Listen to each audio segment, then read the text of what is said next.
apparatus, I would say, since the beginning of the Israeli operation, but especially, I think, since the Rafah the Rafah operations. As more restrictions are put on us, as the security situation gets more complicated, we engage in greater dialogue. But we are in discussion with them almost on a daily basis.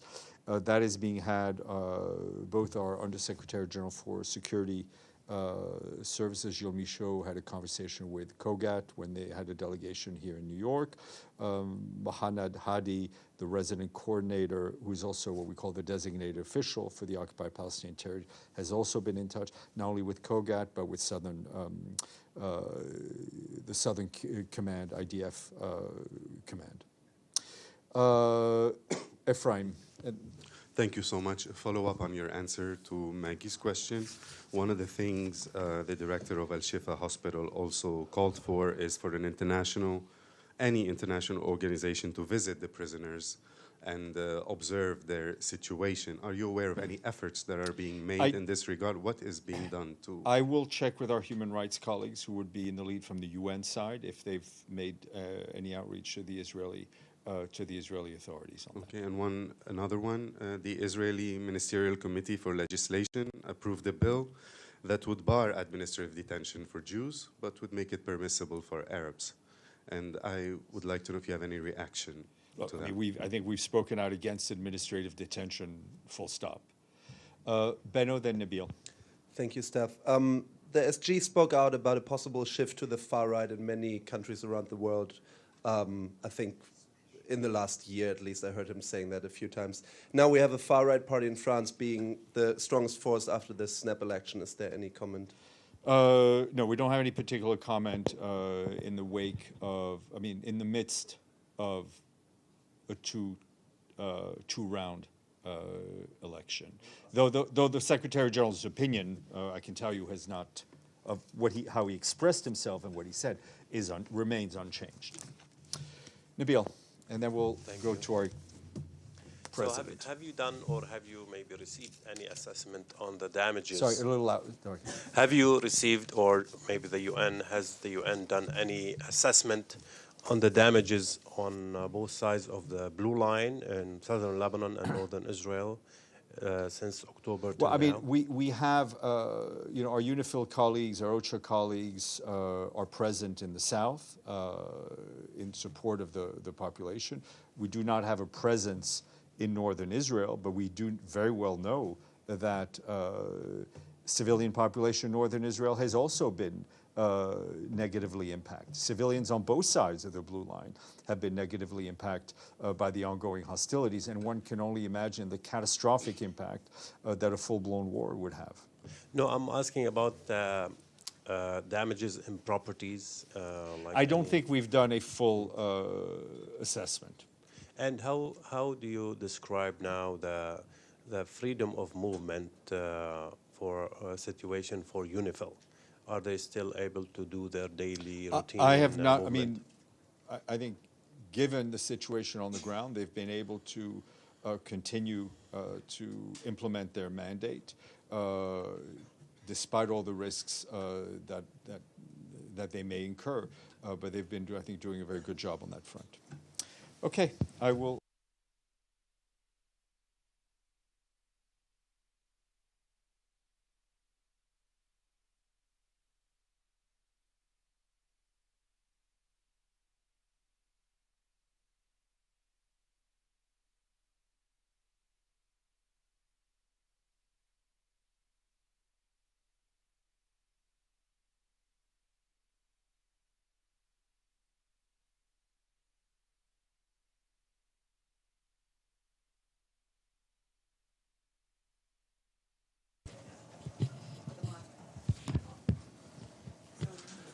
Все, готово.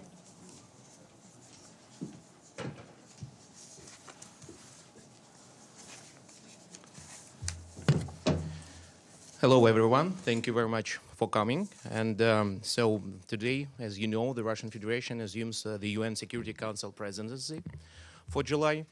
And in this regard, permanent representative of the Russian Federation, Ambassador Vasily Nebenzia, is holding a press conference where you will be able to find the information on this schedule for the coming month, and also you will have the opportunity to ask your questions. Ambassador, you have the floor. Words out of my mouth. This is what exactly what I wanted to say in the beginning. So it is a pleasure to see you all on the first day of the Russian presidency in the UN Security Council. As we immerse into midsummer, allow me to briefly update you on what we are planning for the month, week by week. Obviously, the situation in Palestine will remain in the spotlight. Unfortunately, there are no signs of fighting and bombing abating, nor that a ceasefire is anywhere near. As Russia repeatedly warned, not a single element of the most recent resolution adopted by the Council at the US initiative 2735 has been implemented, and it is still unclear what are the final parameters of the proposal and whether the parties agreed to accept it.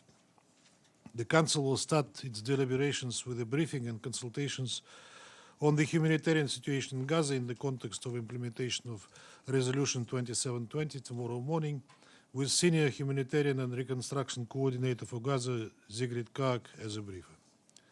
On July 3rd, we have a briefing on Haiti, followed by consultations. SRSG Maria Salvador will present the report by the Secretary General. No meetings are scheduled for 4th of July, thanks to our US hosts. It's their national day, neither for the 5. We will start next week with a briefing and consultations on MONUSCO on July 8th, with SRSG Bintou Keita as a briefer. Again, no official meetings so far are planned for 9th and 10th of July. 11th of July is quite a busy day in the Security Council schedule. In the morning session, we have consultations on ANFICIP, that is Cyprus, with the SRSG Colin Stewart and in the afternoon, a briefing and consultations on Colombia. We expect SRSG Carlos Ruiz Massieu to present the SG report and a representative of ex-FARC to also brief the Council. In mid-July, the Council should adopt resolutions on the mandates of BINU, which is a UN integrated office in Haiti, and the UN mission to support the Hodeida Agreement. On July 12th, we will hold a regular briefing and consultations on UNAVAS, which is the UN Office for Western Africa and Sahel, with SRSG Leonard Simao presenting the SG report. The third week of July, starting on July 15th, will be focused on our signature events. July 16th, we will host our first signature event, open debate on the maintenance of international peace and security, multilateral cooperation in the interest of a more just, democratic, and sustainable world order. We envisage this meeting as a continuation of the discussions we had under the Russian presidency in April 2023. We feel that there is a high demand in the international community for a strategic discussion on the future security architecture beyond the horizon of the current crisis. We propose to discuss the parameters of a truly just world order, as well as a possible role of the UN in its establishment and maintenance. Our second signature event is the open debate on the Middle East on July 17th. We anticipate Special Coordinator for the Middle East Peace Process, Tur Venezuelan, to brief the Council. I guess the topic needs no introduction. The focus of the discussion will be, as we envisage, on the continued escalation in Gaza and its disastrous consequences. Both meetings on July 16th and 17th will be chaired by Foreign Minister Lavrov. And we encourage the ministerial level participation of other delegations as well. On July 19th, we plan to hold the third signature event, a debate on cooperation between the UN and regional and sub-regional organizations in maintaining international peace and security, with the focus on the Collective Security Treaty Organization, the Commonwealth of Independent States, and the Shanghai Cooperation Organization. These three organizations are doing a lot of useful work in Eurasian region, However, it is not always well covered at the UN. We believe it is necessary to give Council members an opportunity to receive first-hand information on the activities of these regional organizations. On July 22nd, we have a briefing and consultations on political and humanitarian aspects of the situation in Syria with Special Envoy Geir Pedersen, an OCHA representative, briefing the Council. On July 23rd in the morning, there will be a briefing and consultations on Yemen. As usually, we expect Special Envoy Hans Grunberg, an OCHA representative, and head of mission in Hodeida, Major General Michael Berry, to brief the Council. In the afternoon of the same day, we have consultations on the UN Regional Center for Preventive Diplomacy for Central Asia with SRSG Kaha Imnadze as a briefer. On July 24th, consultations on Lebanon will take place to discuss the implementation of the Resolution 1701. This topic cannot be timelier as the situation on the ground is really worrisome. Special Coordinator for Lebanon, Janine Henis Plaschert, will present the SG report. Hopefully we don't have anything that will make us hold a briefing on Lebanon before the scheduled time. In July, the Council should also consider the issue of car sanctions and the respective draft resolution. So as you can see, the program at the moment is not too packed, and we have some slots reserved for urgent requests and meetings that we are sure inevitably will follow. As for the informal wrap-up, the so-called Toledo formula, we are planning to do it on the last day of our presidency on July 31st. That's basically what I wanted to brief you about. Thank you so much for the briefing. So, and first question, Valeria, please. Thank you so much. Thank you, Ambassador, for this briefing on behalf of the UN Correspondent Association, and we wish you the best of luck during this month. So my question is, the US administration is holding discussions with Israel and Ukraine about the possibility of transferring aging Patriot air defense system currently in Israel to Ukraine. Will this development have consequences on the relations between Israel and Moscow? We are discouraging all countries that have not yet done so to provide arms for Ukraine. The destiny of the weapons that will or will not be that will be eventually exported to Ukraine from wherever. The destiny is clear. They will be destroyed as the other weapons that the West and the US are supplying Ukraine with. But I presume that the decision that might be taken on the issue may, of course, have certain political consequences. Michelle? Hi, Ambassador. Thank you so much for the briefing. Question for you on North Korea. Is Russia abiding by UN sanctions on North Korea? And does Russia believe that North Korea should be allowed to resume nuclear testing? Does Russia believe? North Korea should be allowed to resume nuclear testing. I hope you read or heard my statement on Friday during the briefing on North Korea, and we were absolutely clear there, saying not for the first time that we're not violating the North Korea sanctions regime, and all those allegations that come out, they are not proved by material evidence. This infamous report of the panel of experts that stopped to exist. It's not even the report of the panel of experts as it was alleged by my colleagues in the Security Council during the meeting. It was a report of 3 experts that went there, experts from UK, Japan and the Republic of Korea, and it is by itself very telling. There were not a single specialist in ballistics among them. The fragments of the debris that was provided to them,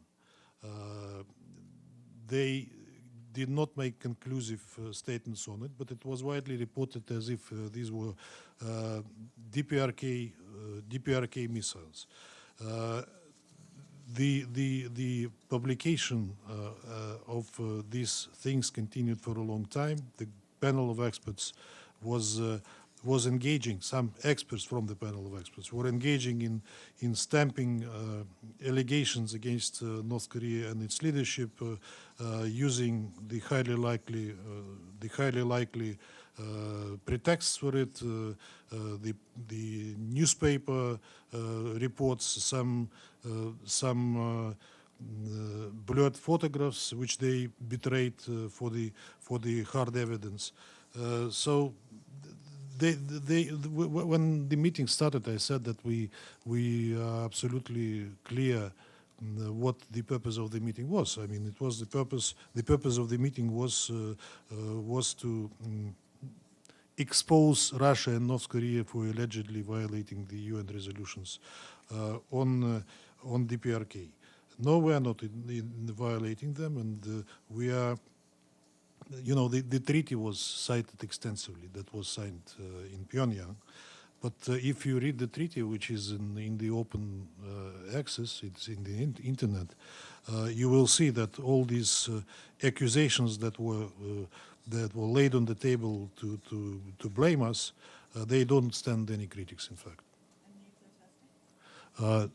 Look, we are not in the situation of nuclear testing at the moment. We've had an imitation of nuclear test in the U.S. Recently, as you know, but we have not heard about any nuclear testing in DPRK recently. But Ambassador, how do you explain then, if Russia is abiding by the sanctions, how do you explain the very public gift of a luxury car from your president? This is the most gross violation of the Security Council resolution that you could cite, of course. That's what the panel of experts in fact was trying to immerse itself into, trying to find how many luxury bags the Korean DPRK was importing, what cars they use to drive, etc. This is I don't know the details, but this is there was a photo of it. It was a luxury limousine, and luxury cars are banned. With special protection. The leader of DPRK needs protection, so we provide it for him. Deja, please. Thank you, Ambassador. First, wish you a successful month. Let me ask you some question about the presidency. In the program of work, we didn't see any meetings concerning Ukraine. Is this unspoken agreement still working in the Security Council, and will Russia raise concern or reason another meeting, maybe another meetings on Ukraine? And secondly, you mentioned that Foreign Minister Lavrov will be here. We know that in the past few times, the visa is always an issue. So far, have you encountered the visa issue, and will he be here to meet the correspondents? Thank you. On the first question, we have a convention in the Council that we do not put meetings on Ukraine into the program. Whenever they appear in the program is not adopted. But any country, any member of the Security Council has the right to request for a briefing on that or another issue in the course of the presidency of the month this time in July, and we have indications that this meeting on their part will be requested, to which we will reciprocate, our mirror policy on that issue, but we are waiting for their first move. Now, the second question was about Lavrov, the press conference and visa. So far, we are not aware of visa issues as of now. We still have time, half a month. Hopefully we will not have to raise this question and visas will be issued in due time. On press conference, I cannot speak for the minister, but normally you know that he's open to talking to you, and I hope this will be the same this time as well. Caleb, please. Caleb Maupin with RT News.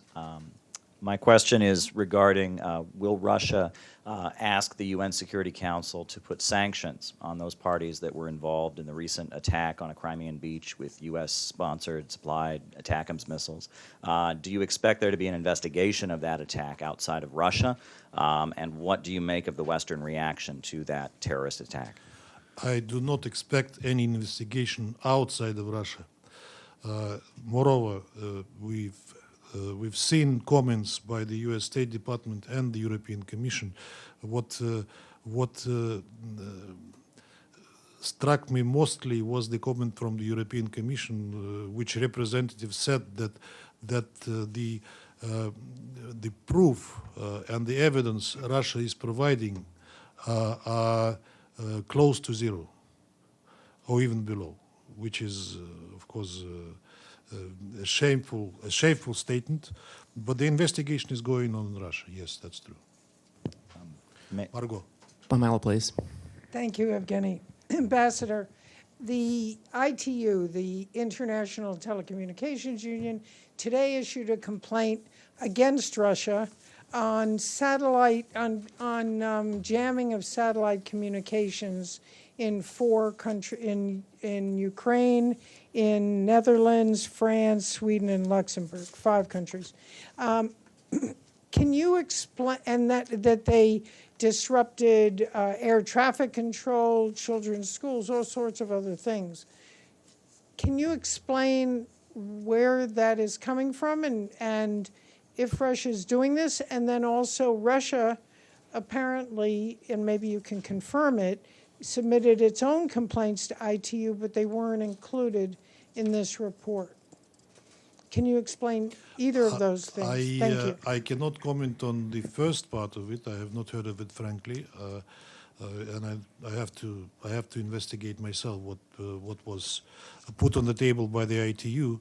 On our complaint, you know that U.S. and other satellites are used in the zone of the Ukrainian conflict to provide satellite data to Ukrainians, to assist them in targeting, etc. And I think that this is at least no less a violation that that allegedly is being addressed to us. But frankly, Pamela, I don't have the answer because I haven't heard the news.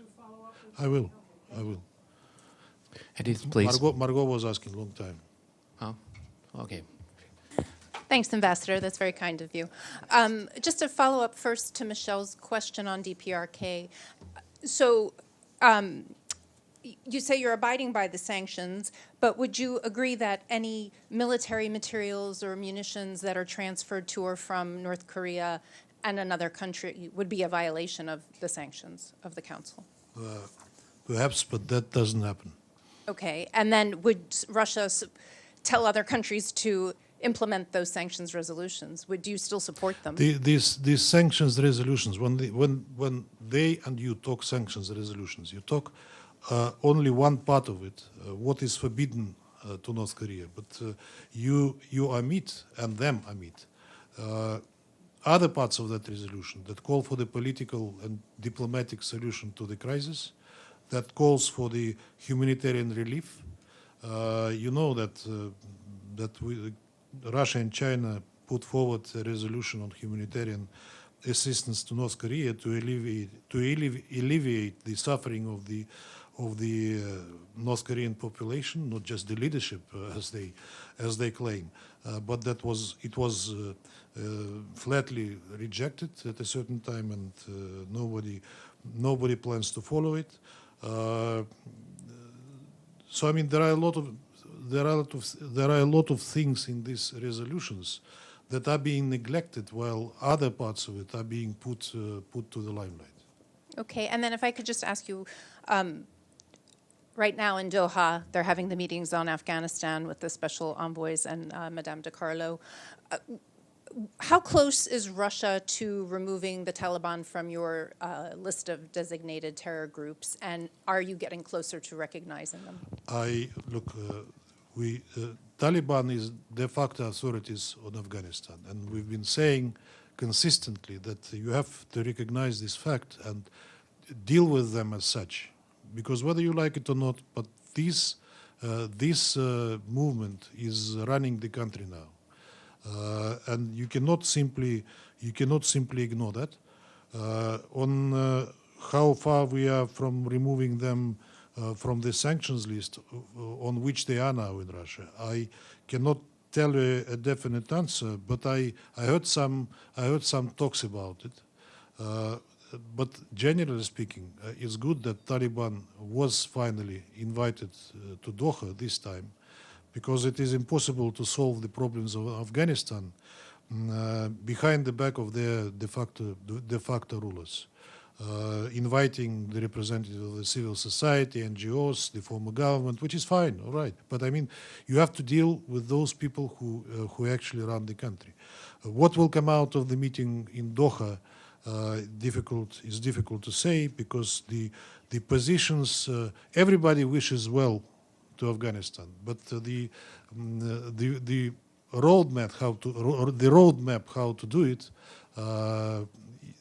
is different from country to country, and the devil is in the details. You know that the Moscow format, which comprises most of the major players in Afghanistan, including its neighbors, is offering. These are useful talks, and this is being recognized. They are offering their ways how to pragmatically continue with the Taliban, with Afghani authorities at the moment. There are other views on the other side who prioritize the rights of the human rights in general and the rights of women and girls in particular. We also are saying that, of course, the rights of women and girls in Afghanistan should be observed, and that the government in Afghanistan should be inclusive not just by nationalities, but by the spectrum of the political I would not call them parties, but I mean the political spectrum that exists there, to represent the country fully. But the case today is that it is not the fact, and we have to accept it for the time being and continue pragmatic dealing with the current Afghani authorities. Edith, please. Thank you, Mr. Ambassador.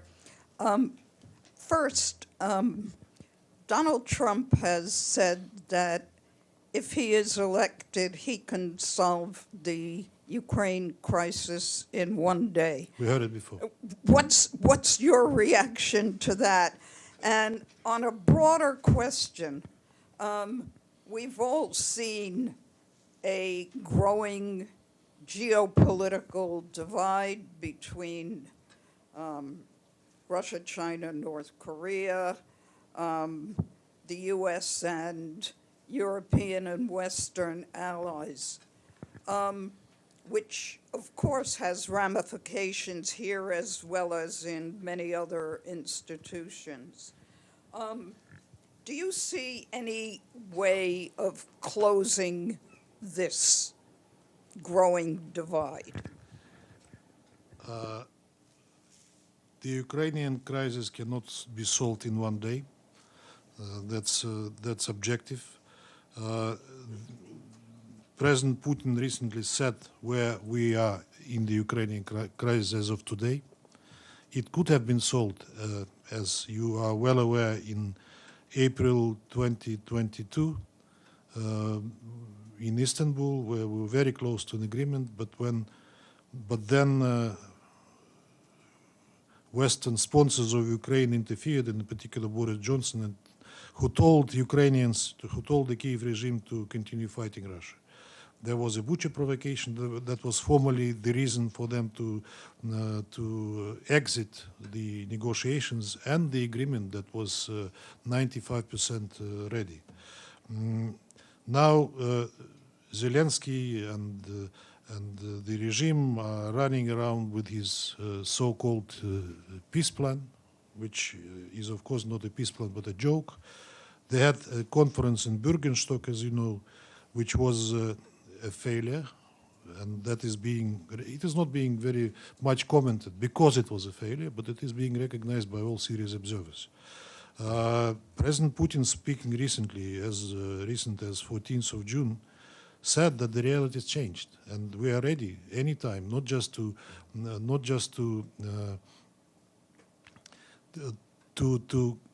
interrupt the conflict, but to come to ending it. But the reality should be taken into account, the new one that emerged during the period between April 22 and July 24. It was rejected by Kiev and by the West, but the problem for them is that the longer this thing continues and the more difficult the situation on the ground for them will be, the realities will be changing with that as well. So if they don't want to be realistic, let them not be them. But to solve the problem on the basis of Zelensky peace formula, we will not even talk about it. We already commented on that. We gave it our assessment, and it's a non-starter. It's a non-starter how many conferences they would hold. Zelensky recently said that he will be prepared to talk to Russia through mediators. I don't know what he meant by it. He, at a certain point, as early as fall of 2022, forbade himself to negotiate with the Russian leadership. If he is expecting the change, I think that he's miscalculating. And besides, his own term has expired, and we don't know whether he is legitimate to negotiate with. And on closing the gap? On closing the gap. These are objective processes that happen in the world, which unfortunately US and its European, you call them allies, I would call them minions, refuse to recognize.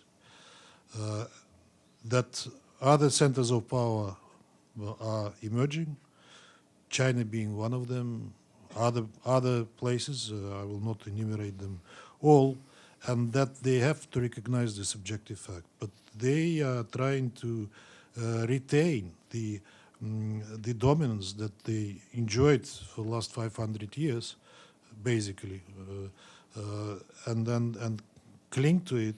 But objective processes go in the other direction. We indeed have other centers of power emerging. We see the appetite of many countries to play a larger role in the world politics, which, by the way, is reflected even in the composition of the Security Council. You know that we have a Security Council reform process, which is a separate, standalone thing on which we could talk a long time. But the major watershed, I would say, between the positions, despite all the nuances and the composition of the groups, which are not homogenic, say, take the United for Consensus. This is cross-regional group, in fact. But despite all that, this is the fight between the old and the new.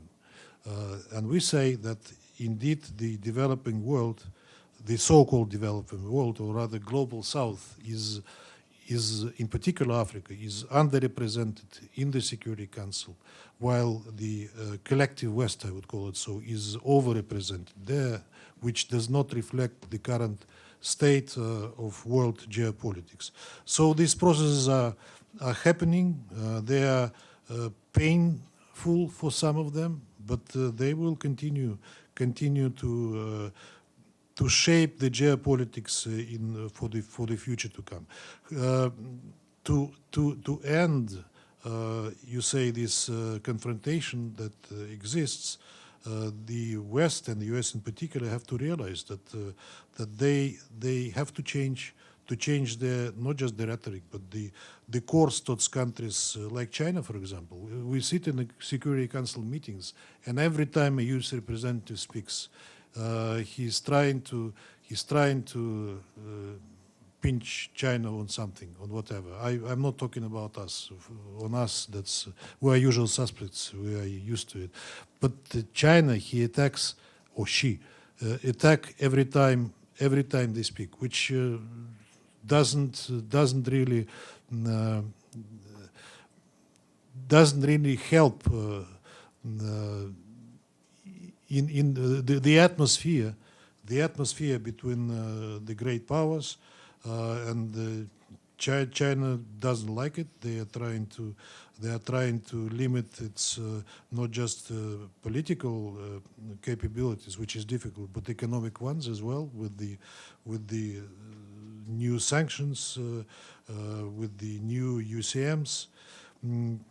So, I mean, that's the signature event that we are planning on the 16th is basically dedicated to this thing: how to see beyond the horizon of the current crisis, what expects us, not maybe tomorrow, but in 10, 20 years, and where we will arrive, and how the system of security, which should be indivisible and should not be at the expense of the others, can be established so that every country felt itself safe and secure.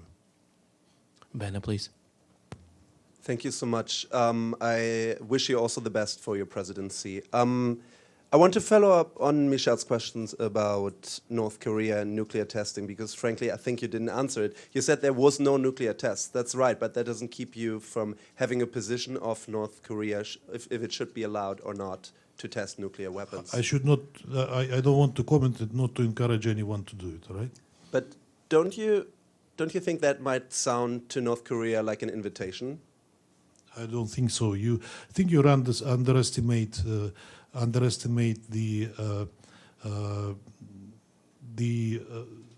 thinking of the DPRK leaders. You know, they sometimes they make it, they simplify it, so to say. I think that they are much more intelligent and shrewd than the West imagines it. Денис.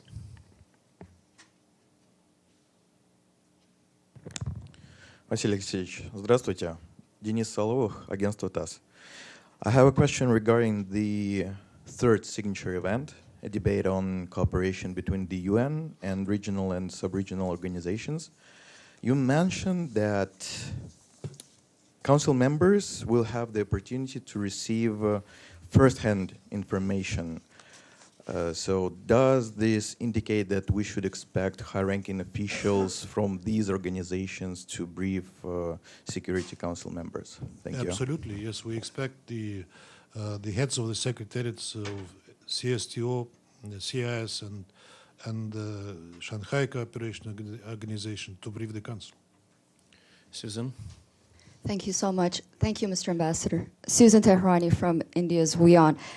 My question was regarding Prime Minister Modi's visit to Moscow, the first since 2015. What would be the ideal outcome for Russia after this visit, and what do you expect from this visit? What do you mean ideal outcome? We have relations of special privileged strategic partnership with India. India is a long-time friend of Russia.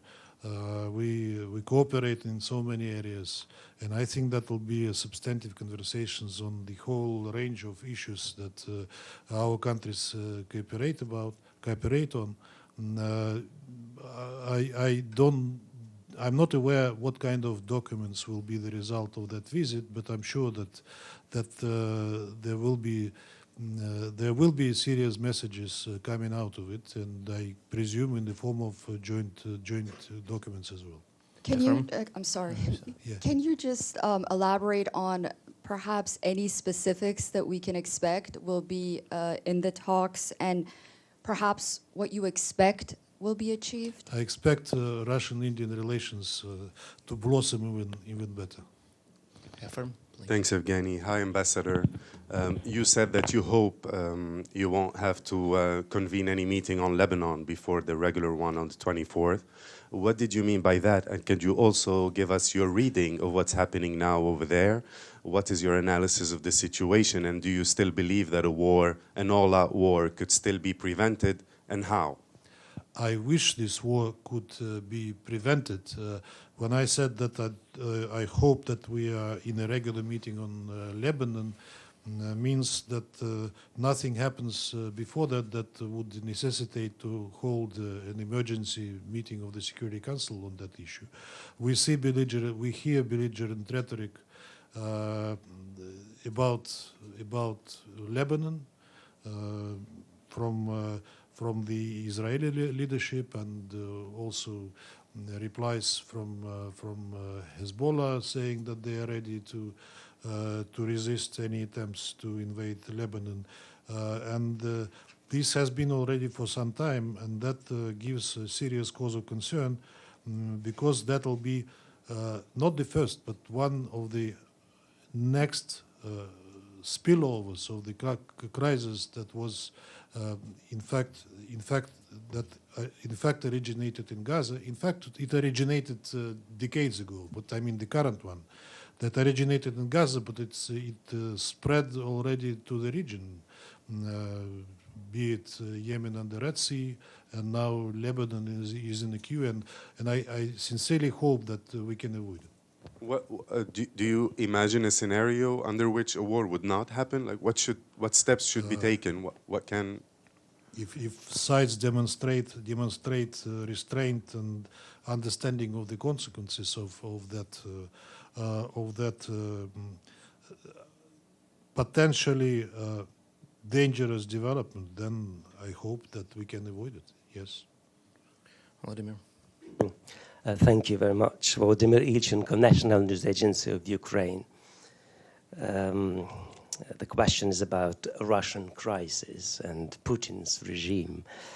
Russia has endangers not only the population of Ukraine, in particular the temporarily occupied Crimea, as the gentleman mentioned, but also the inhabitants of its own territories due to the poor quality of armaments. The Russians dropped at least 38 aerial bombs and plenty of missiles on the Belgorod region of Russia over the year, the Washington Post reported.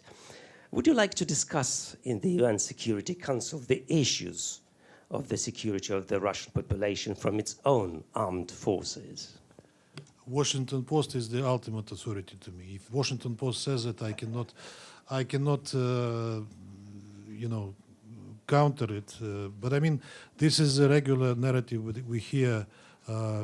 Recently, we heard it from the States and the European Union, but we hear it from Ukraine and its Western sponsors that it's Russia that bombs itself. It's Russia that bombs itself. It's Russia that bombs its own regions. It's Russia that bombs the Zaporozhye nuclear power plant. So whatever happens in Russia, it's her fault. I cannot comment on this statement and comments in the Washington Post. I know who provides this rhetoric and narrative. We are not on the same page about that issue. Please. Thank you very much. I wish best of the luck, Ambassador, for this month. My name is Sinem with Rudal Media Network. I have two questions, if you don't mind. First one, according to some news stories, there is a new dialogue has started between Syria and Turkey. So I wonder, has Russia played any role in this new dialogue? If yes, what it is. If not, what's your reaction to that? And the second question is, as you know, it's been 14 years, a war continues in Syria. We see like 6 different foreign armies, and I think like 8 countries have been bombing Syria last 14 years. So I wonder, how hopeful are you about Syria, to achieve a peace there? On the Syria-Turkish talks, I badly doubt that anything is happening. I'm not aware of it. But the Syrians said many times that they are prepared, they will be prepared to talk with Turkey when Turkey withdraws its forces out of northern Syria. And that was the condition. And nothing happened that made me think that things changed. On the end of you said about the foreign presence in Syria. Yes, indeed, there are many foreign armies there, most of them illegally.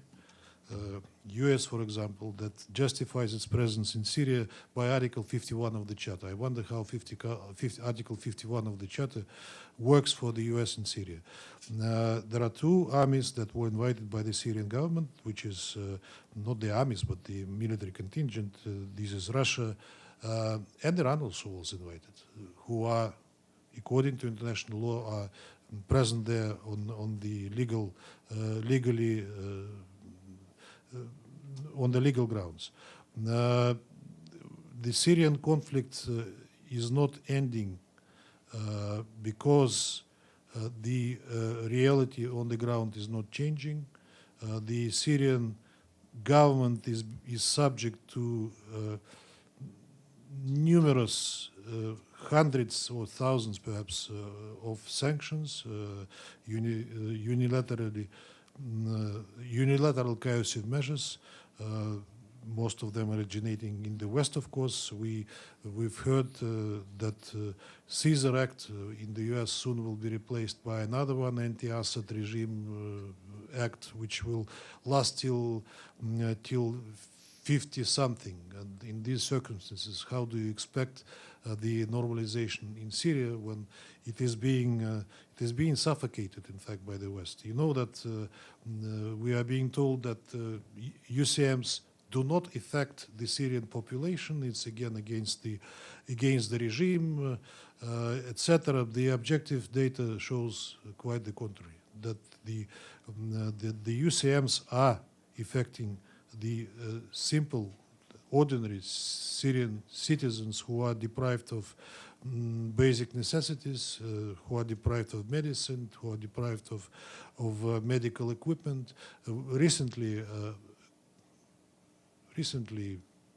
when was it? It was mid-June, I think. At the initiative of the group of the Friends of the Charter, we held a debate on unilateral sanctions in the General Assembly, which our Western partners didn't like. They were saying that by introducing UCMs, they are observing the provisions of international law and make sure that they make countries implement it, which is, of course, a sly explanation. To give you an example, and that relates to Syria as well, similar cases you can find there. The Belarusian ambassador, when he spoke on the podium, he was given an example of these butterfly people. You know, people with a very rare genetic disease that you cannot touch them. You touch them and there's a hematoma there, and that finally leads to death. So they use special plasters, which are produced only by one company in the world. And that company refused to export these plasters to Belarus because it was under sanctions. And it's not just direct UCMs, but the secondary, so-called secondary measures that the Western business is very mindful of, not to be under sanctions themselves. So this is just one example on Belarus, but the same applies to Syria and to other sanctioned countries, and that demonstrates how these measures are affecting ordinary population. Dulce. Thanks very much. I wanted to ask you about Afghanistan. Have you talked to the Taliban and asked them to observe women and girls' rights, human rights, for example, letting them go back to school and go to work? And how do you justify holding a debate on international peace and security when you're at war in Ukraine? And have you been invited to the U.S. 4th of July party? Thanks. The first one was on remind me. I have to remember myself.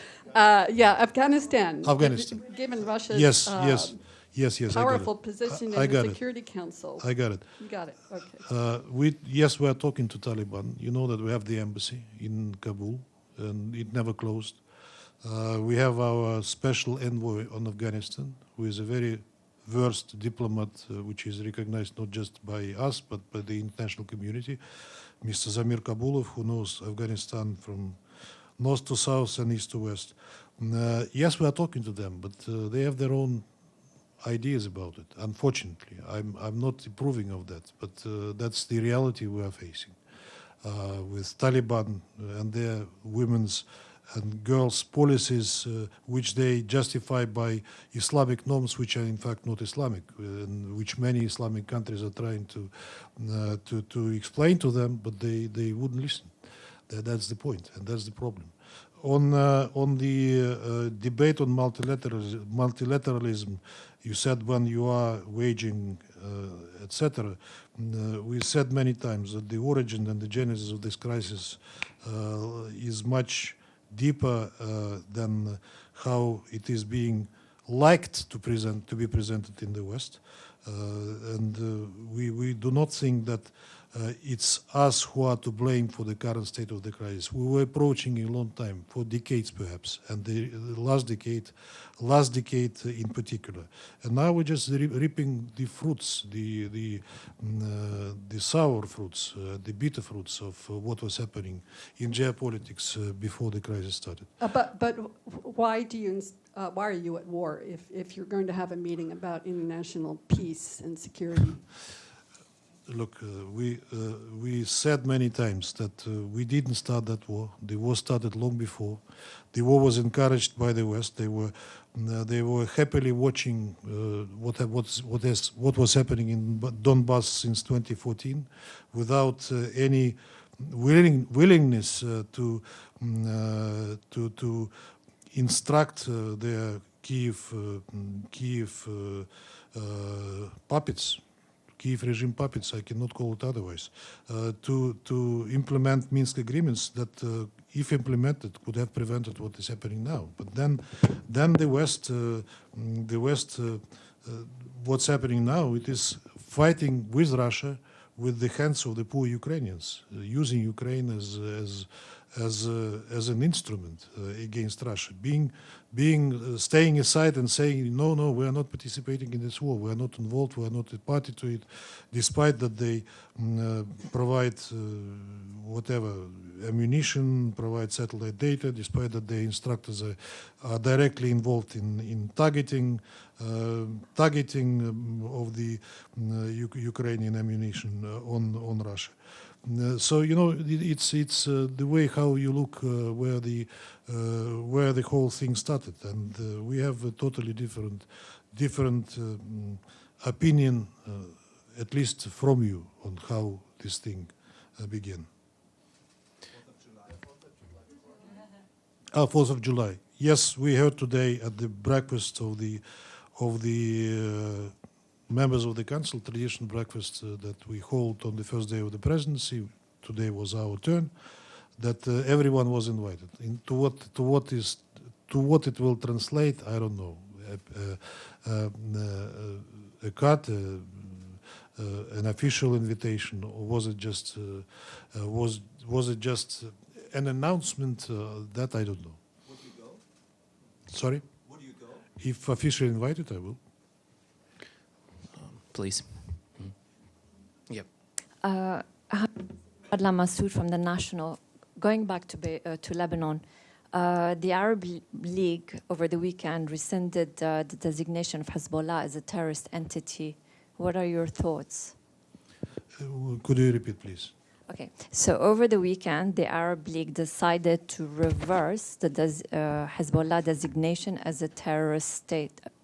I can only comment that in Russia, Hezbollah is not designated as a terrorist organization. Go ahead. Thank you, Ambassador. Any progress on the talks about a prisoner release to potentially secure the release of imprisoned Wall Street journalist Evan Gershkovich? When foreign ministry officials are being asked about this question, they reply, and I will do the same. No, I'm not aware of the details. And that is a delicate subject that is being discussed by the special services between Russia and US. Lady over there, please. Thank you, Mr. Ambassador. My name is Georgia Karantioti from Athens and Cyprus News Agency.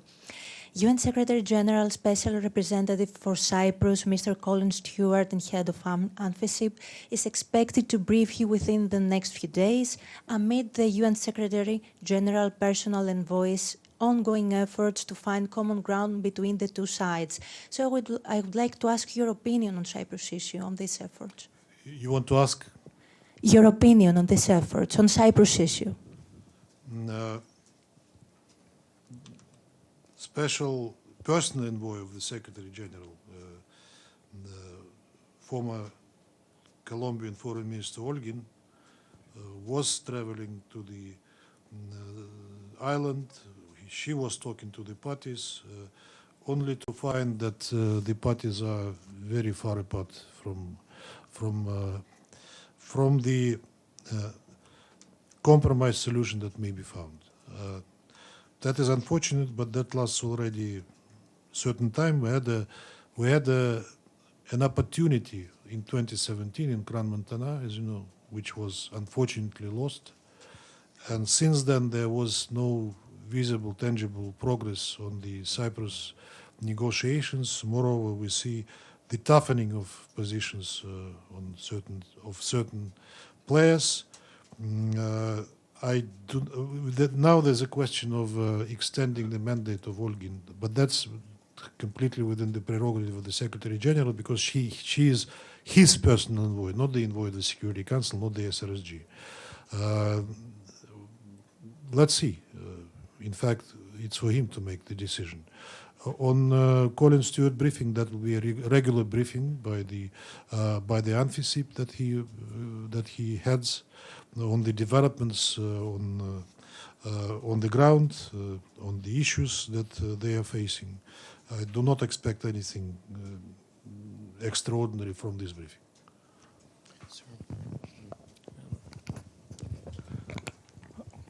Thank you, Ambassador, for your briefing. My name is Yu from Kyoto News Japanese Media.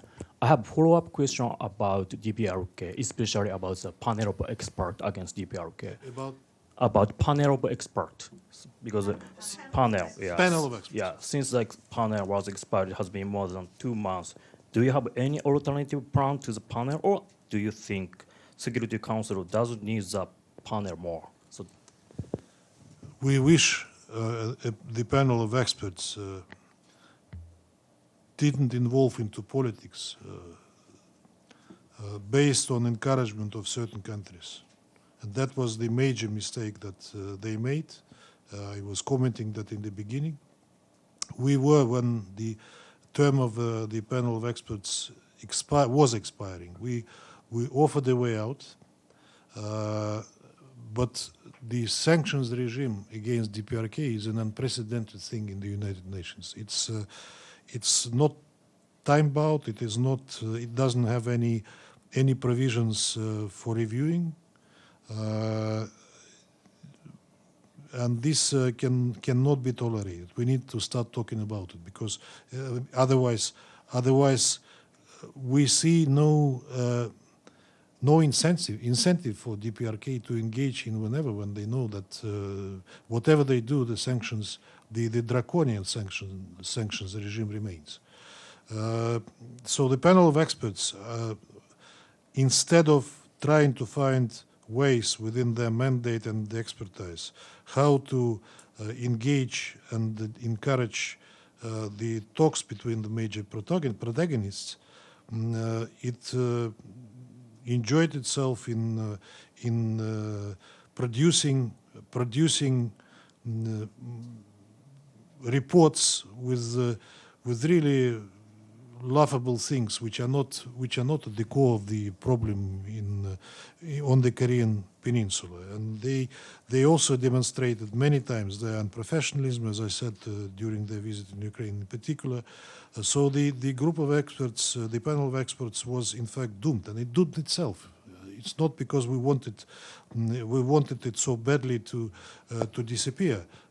Panel of experts is an instrument of the North Korean Sanctions Committee of the Security Council. So the Sanctions Committee remains, and all the issues that were initially discussed in the panel, who produced their reports, some of them were fake, to the Sanctions Committee. The Sanctions Committee will take over the situation in the DPRK and the implementation of sanctions itself, without just the panel of experts. I think we are approaching time, no? Yeah. But so, greetings. I do not want to deprive you of your lunch.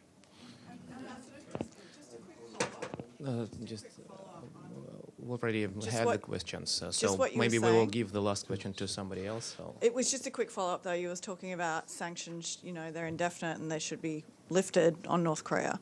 Does that mean Russia believes that North Korea should be allowed to pursue its nuclear weapons program and continue developing nuclear weapons? It's not a direct link, but we think that that to impose sanctions on a country which are endless is simply unfair and discouraging. So we have to think how to modify the sanctions committee, the sanctions regime on DPRK. It cannot last forever. Like in any other situation, in any other situation with the sanctions regime on other countries, we eventually have an exit strategy, sooner or later, but not on North Korea, which is absolutely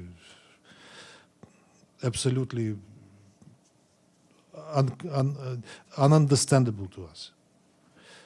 So, is it? I see hands raising, but all right, let's do two more, and that's it. Evelyn, please. Greetings, Mr. Ambassador. Excuse me. I want to turn to Africa. We all know about the Wagner Group for many years because they pillaged resources. They did a little rape on the side, and many of them came from prisoners. Now, since the chief conductor, the musician, has now been killed in a plane crash, what's happened to these people in Mali or Central African Republic? Is the Russian government supervising them? Are they behaving? Are they still there?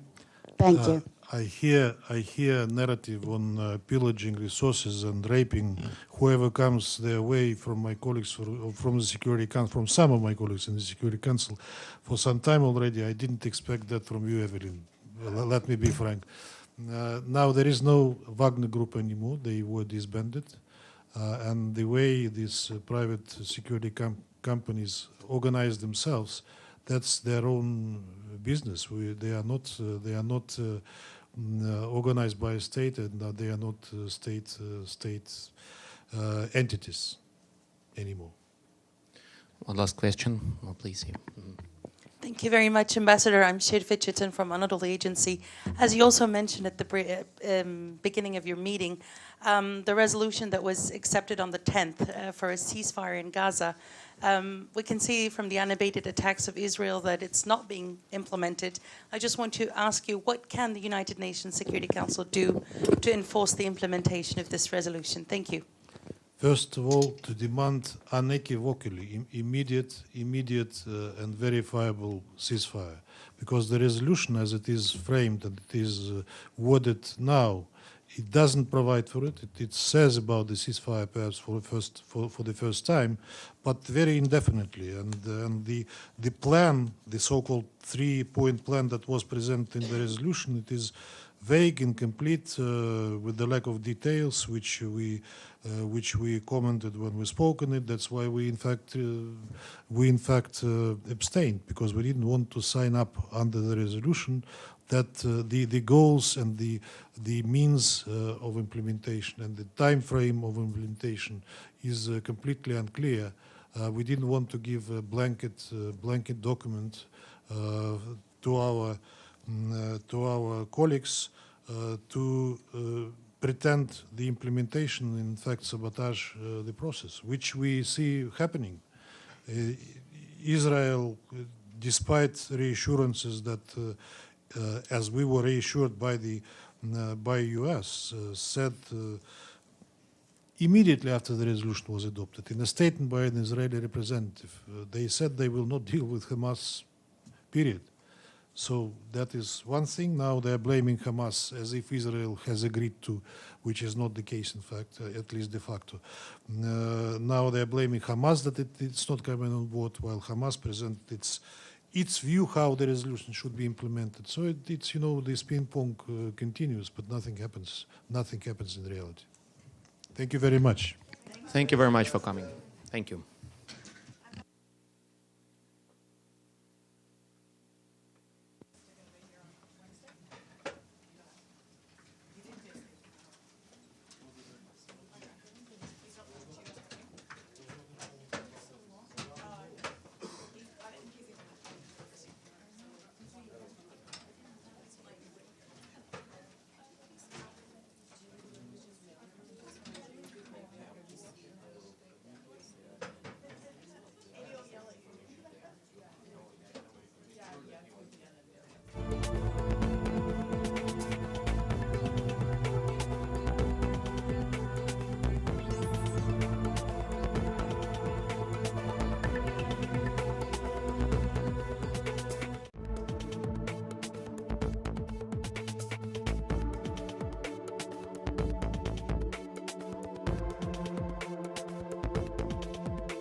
you.